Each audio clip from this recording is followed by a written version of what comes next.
Hello बच्चों, चलिए प्रश्न को पढ़ते हैं और समझते हैं। यदि एफ एक्स बराबर एक्स की घातांक 100 प्लस एक्स की घातांक 99 प्लस इसी प्रकार एक्स प्लस एक, तो एफ डैश एक का मान है और विकल्प ए बी सी और डी हमें दिए गए हैं और हमें सही विकल्प का चुनाव यहाँ से करना है। प्रश्न को हल करने से पहले हम प्रश्न के लिए मुख्य अवधारणा लिख लेते हैं।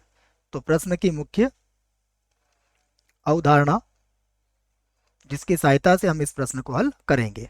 मुख्य अवधारणा में हम सबसे पहले एक सूत्र लिखेंगे जिसकी सहायता से अवकलन किया जाएगा। तो d बटा डी एक्स, हमें सूत्र याद होना चाहिए x की घातांक n का। ये होता है n x की घातांक n माइनस एक।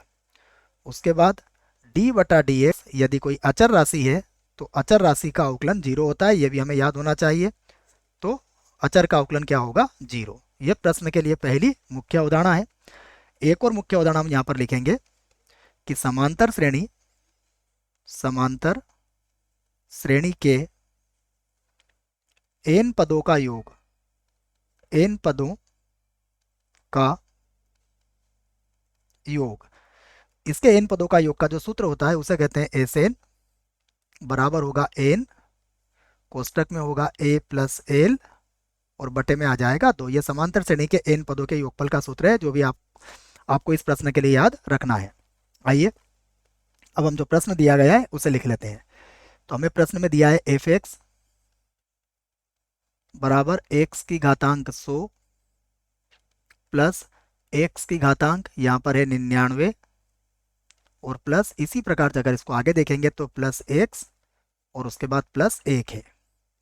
अब हम इसका एक्स के सापेक्ष अवकलन कर देते हैं। तो इस बात को लिख देते हैं, एक्स के सापेक्ष अवकलन करने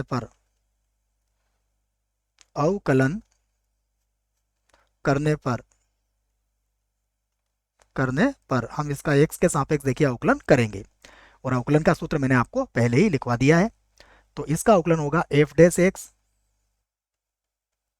और यहाँ देखिए इस सूत्र की सहायता से एक्स की घात 100 का अवकलन क्या होगा? ये होगा 100 और एक्स की घातांक कितना हो जाएगा? 99 आ जाएगा यहाँ, प्लस एक्स की घातांक 99 का अवकलन क्या होगा? 99 और एक्स की घातांक बन जाएगा 98 और प्लस जब हम इसी प्रकार इसको आगे बढ़ाएंगे तो प्लस एक्स का अवकलन क्या होगा? एक और प्लस एक जो है अचर है, इसका अवकलन हो जाएगा जीरो। अब हमसे क्या पूछा गया है? एफ डैश एक पूछा गया है। इसका अर्थ यह है कि हम इसमें अब एक्स बराबर एक रखेंगे। तो मैं लिख देता हूं यहां पर एक्स बराबर एक रखने पर, अब हम इसमें एक्स का मान एक रख लेते हैं। तो ये हमें मिलेगा एफ डैश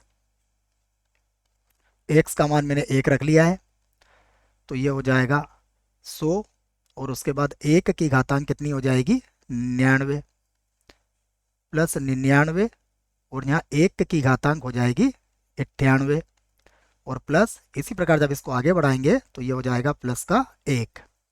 आगे हल कर लेते हैं इसको। तो ये होगा एफ डैश एक बराबर पहला पद होगा 100, उसके बाद का पद है 99। इसी प्रकार अगर हम इसको देखें तो हमारे पास क्या आएंगे पद? ये एक है, इसके पहले एक पद और लिख लेता हूं मैं। तो इसके पहले प्लस लगाता हूं, यहाँ पर पद 2 आएगा, यहाँ पर पद 1 आएगा। तो हम ये ध्यान से देखेंगे तो ये हमारे पास क्या बन गई है? एक समांतर श्रेणी बन गई है। तो इस समांतर श्रेणी के n पदों का योगफल का सूत्र मैंने आपको लिख दिया है। मैं यहाँ पर फिर से इसे लिख देता हूँ। तो ये हो गया एक। देखिए अगर हम इस समांतर श्रेणी की बात करें तो मैं यहाँ पर आपको एक बात बता देता हूँ कि इसका जो प्रथम पद है, इसका प्रथम पद कितना है? 100 है और इसका जो अंतिम पद है वो कितना है? एक है। यदि इसके सार्वअंतर की बात करें तो सार्वअंतर इसका -1 हो जाएगा, हालांकि उसकी जरूरत नहीं है। और इसमें पदों की संख्या भी कितनी होगी? पदों की संख्या भी पूरे 100 होगी। ये बात समझिएगा आप। तो अब यहाँ पर हम सबसे पहले इसके योगफल का सूत्र लगाएंगे।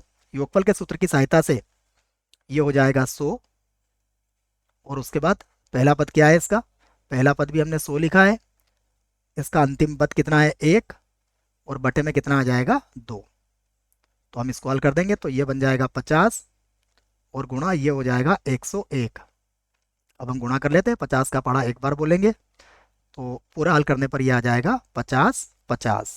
अब विकल्प देख लेते हैं हम कौन सा विकल्प सही होगा। तो विकल्प ए हमारे इस प्रश्न के लिए सही विकल्प है, और ये हमारे गलत हो जाएंगे। आशा करता हूँ आपको इस प्रश्न का उत्तर समझ में आया होगा। धन्यवाद।